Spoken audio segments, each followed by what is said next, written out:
Rajahmundry Gautami super బజార్లో మాజీ MP Margani Bharat వారి స్కామ్కు పాల్పడారని రాజమండ్రి సిటీ ఎమ్మెల్యే ఆదిరెడ్డి శ్రీనివాస్ ఆరోపించారు. నగరం నడిబొడ్డున ఉన్న గౌతమి కోఆపరేటివ్ సూపర్ బజార్కు చెందిన 5 కోట్ల ఆస్తిని అక్రమంగా భరత్ అన్యాక్రాంతం చేసేశారని ఆరోపించారు. తిలక్ రోడ్డులోని తన కార్యాలయంలో శనివారం ఎమ్మెల్యే ఆదిరెడ్డి శ్రీనివాస్ మీడియాతో మాట్లాడుతూ గత 5 సంవత్సరాలుగా అధికార మతంతో వైసీపీ నేతలు ఎన్నో అక్రమాలు చేశారని, రాజమండ్రి మాజీ ఎంపీ మార్గాని భరత్ చేసిన అక్రమాలు బయటకు వస్తున్నాయన్నారు. నగరం నడిబొడ్డున పశువుల ఆసుపత్రి ఎదురుగా ఉన్న గౌతమి సూపర్ బజార్ భూమిని అక్రమంగా భరత్ అన్యాక్రాంతం చేసేశారు.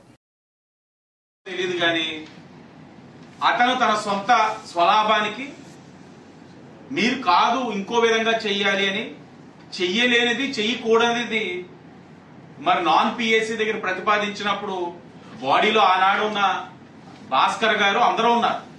మేము ఇలా చేయలేమని అంటే ఆ బాడీని డిజాల్వ్ చేసేసి ఎక్స్టెన్షన్ అఫీషియల్స్ తో చేసుకున్నాడు. భరత్రామ్ చేసుకొని ఎంత దారుణం అంటే 11 సంవత్సరాలు లీజ్ అంటే స్వతహాగా ఒక వ్యక్తి ఇర్రెగ్యులర్ అయితే నోటీస్ ఇచ్చి అతన్ని క్యాన్సిల్ చేసి ఫ్రెష్ లీజ్ అగ్రిమెంట్ కి వెళ్తాం. కానీ 11 సంవత్సరాల లీజ్ ని 33 సంవత్సరాలు సబ్ లీజ్ ఇప్పించారు. 11 సంవత్సరాల లీజ్ అగ్రిమెంట్ ని 33 సంవత్సరాల సబ్ లీజ్. నాకు తెలిసి కోఆపరేటివ్ యాక్ట్ లో ఇంత దారుణాతి దారుణం ఎప్పుడు చేసి ఉండకపోవచ్చు. 11 సంవత్సరాలు లీజ్ ఇచ్చిన వ్యక్తికి 3 సంవత్సరాలకి 20% హైక్. స్వతహాగా సబ్ లీజ్ ఇస్తే పెరగాలి, కానీ ఇక్కడ 15% హైక్ అట. అంటే ఏం సూట్ కేసు అంటే ఎంత పెద్ద సూట్ కేసు అంది ఉంటది ఇది అబ్బాయికి భరత్రామ్కి. 11 సంవత్సరాల లీజ్ ని 33 సంవత్సరాలు సబ్ లీజ్ చేసి దాంట్లో క్లాజ్ అట 33 సంవత్సరాలు సబ్ లీజ్ ఇచ్చే దాంట్లోని అగ్రిమెంట్ లోని సబ్ లీజ్ లో క్లాజ్. బ్యాంక్ ఎప్పుడైనా సరే వెళ్ళడానికి వెసులుబాటు కోసం 33 సంవత్సరాలు లీజ్. అంటే ఈ 33 సంవత్సరాలు లీజ్ ఇచ్చిన తర్వాత ఈ డాక్యుమెంట్ పట్టుకొని ఏ బ్యాంక్ వెళ్ళి ఏం కొల్లగొట్టేద్దాం అనుకున్నారో ఏంటో మాకైతే అర్థం కాల. వెలుగులోకి వచ్చింది అంశం. ఒకటి అఫీషియల్స్ తో చేయించున్నారు. మరి వాళ్ళు కూడా అధికారులు కూడా మరి బుర్ర పెట్టి ఆలోచించాలి.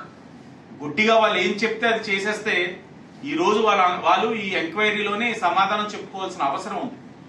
గౌరవ మంత్రి అచ్చెన్నాయుడు గారికి ఇప్పుడే రిటర్న్ గా కూడా కంప్లైంట్ ఇవ్వడం జరిగింది, చెప్పడం జరిగింది. ఆయనే అవాక్ అవుతా ఉన్నారు. ఇటు 11 సంవత్సరాలు 33 సబ్ లీజా అని. అంటే ఇది బహుశా ఎక్కడ కూడా భారతదేశంలోనే ఎక్కడ చూసుండబోమేమో. అంత ప్రబుద్ధులు వీళ్ళందరూ కూడా. అంటే ఏదో రూపంలో సంస్థలకు ఆస్తులు కొల్లగొట్టేయాలి, అడ్డగోలుగా సంపాదించేయాలి. అడ్డగోలుగా సంపాదించేటప్పుడు ఎవరైనా మాట వినకపోతే ఇప్పుడు ఈ బాడీ వినలేదు ఆయన చెప్పిన మాట, డిజాల్వ్ చేసేసి అధికారులను పెట్టేసుకొని అధికారులతోటి అడ్డంగా అసలు యాక్ట్ లో లేని విధంగా ఇవన్నీ చేయడం వల్ల అంటే ఇవేమి బయటికి రావా, లేకపోతే ఈరోజు ఎన్డీఏ కూటమిగా ఈ ఆస్తులు పరిరక్షించాల్సిన బాధ్యతగా పట్టించుకోమని అనుకున్నారో ఏంటో మాకైతే అర్థం కాదు. నిన్నటి నుంచి ఎన్ని ప్రలోభాలు, ఆశ్చర్యంగా ఉంది. ఇన్ని లక్షల ప్రలోభాలకి ఫోన్ మీద ఫోన్లు ప్రలోభాలు. ఏమండి ఇది అల్లరి చేయకండి అంటే ఇది అల్లరి చేయకుండా ఎలాగా? నాయకుడు అన్నవాడు రక్షకుడి కింద ఉండాలి, కానీ ఇలా భక్షకుడి కింద ఈ వైసీపీ వాళ్ళ మాదిరిగా మాత్రం తయారు కానివ్వం కూడా. తప్పకుండా దీని మీద డీటెయిల్డ్ ఎంక్వైరీ ఇవ్వాలని చెప్పి అచ్చెన్నాయుడు గారికి గౌరవ మంత్రి గారికి చెప్పడం జరిగింది. ఎంక్వైరీ ఇనిషియేట్ చేశారు. దాంట్లో భాగ్యస్వాములైన అధికారులు, ఆనాడు ఉన్న ప్రజాప్రతినిధులు, ఆనాడు వైఎస్ఆర్సీపీలు ఏదైతే నాయకులు ఈ వ్యవహారంలో పాత్రదారులు ఉన్నారో ప్రతి ఒక్కరు కూడా మూల్యం చెల్లించుకుంటారు. సమాధానం చెప్పాల్సిన అవసరం కూడా ఉంటుంది. హెచ్చరిస్తా ఉన్నాం అధికారులు కూడా. ఈరోజు మేము అధికారంలో ఉన్నాం, మేము చెప్పినైనా సరే అడ్డగోలుగా మీరు చెయ్యొద్దనే చెప్తాం. ఎందుకంటే ప్రజలకి జవాబుదారంగా మనం ఉండాలి. ప్రజలన్నీ గమనిస్తా ఉంటారు.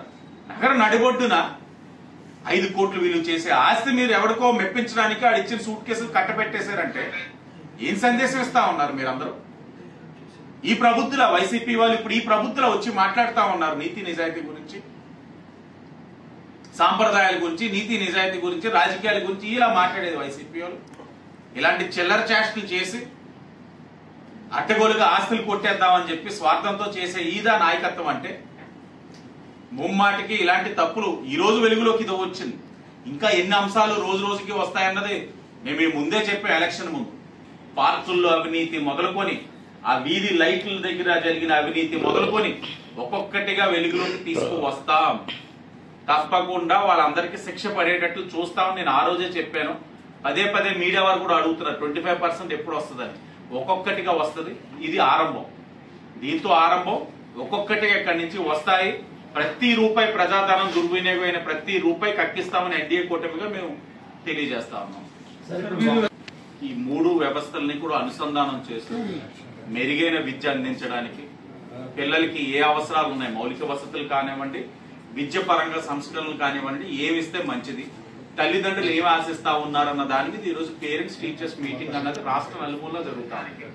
ముఖ్యమంత్రి గారు ఒక చోటకి వెళ్తా ఉన్నారు, ఉప ముఖ్యమంత్రి గారు కడపకి వెళ్తా ఉన్నారు, లోకేష్ గారు వైజాగ్కి వెళ్ళారు. ప్రతి ఎన్డీఏ కూటమి నాయకుడు ఆ స్కూల్స్కి వెళ్ళి తల్లిదండ్రులతోటి మమేకం అవుతా ఉన్నారు. ధైర్యంగా మమేకం అవుతా ఉన్నాం. పిల్లలకి మంచి విద్య అందిస్తున్నామన్న ధైర్యం ఉంది కాబట్టి వాళ్ళ దగ్గరికి వెళ్ళి మాట్లాడుతా ఉన్నాం. ఎక్కడ కనబడట్లేదు. మాట్లాడడానికి ఏదో ఒకటి మాట్లాడాలి కాబట్టి మాట్లాడిస్తే సరిపోదు కదా, వాస్తవాలు కూడా చూడాలి. మునుపెప్పుడు లేని విధంగా ప్రతి స్కూల్లో పేరెంట్స్ టీచర్స్ మీటింగ్ జరుగుతూ ఉంది. మేము వెళ్ళి మాట్లాడుతూ ఉన్నాం. ఇలా ఎప్పుడైనా ప్రజాభిప్రాయం ఈ యొక్క తల్లిదండ్రులు ఉపాధ్యాయుల యొక్క అభిప్రాయం ఏనాడైనా తీసుకున్నారా? ఈ 5 సంవత్సరాలు వైసీపీ వాళ్ళు నాడు నేడు ద్వారా అవినీతి పాల్పడ్డారు కానీ, నాడు నేడు ద్వారా జోబులు నింపుకున్నారు కానీ ఇలా ఎప్పుడైనా చేశారు? రాజమండ్రి ఉదాహరణ. నాడు నేడులోని ఎంత నాణ్యత లోపించిందో పనులు అన్నది స్పష్టంగా కళ్ళ కనబడే విధంగా ఏకంగా షెట్టి ఎగిరిపోయి కింద పడిపోయింది కదా. నాడు నేడులు అంత గొప్పగా చేశారు ప్రబుద్ధుల పనులు. వాటన్నిటి మీద కూడా డీటెయిల్ ఇన్వెస్టిగేషన్ జరుగుతూ ఉంది. ఒక్కటి మనం ఏది చేసినా ప్రజల దగ్గర నుంచి వారి దగ్గర నుంచి సంప్రదించి వారి యొక్క ఆలోచనకు అనుగుణంగా అది విద్య పరంగా కానివ్వండి, వైద్య పరంగా కానివ్వండి, ఏదైనా సరే వాళ్ళ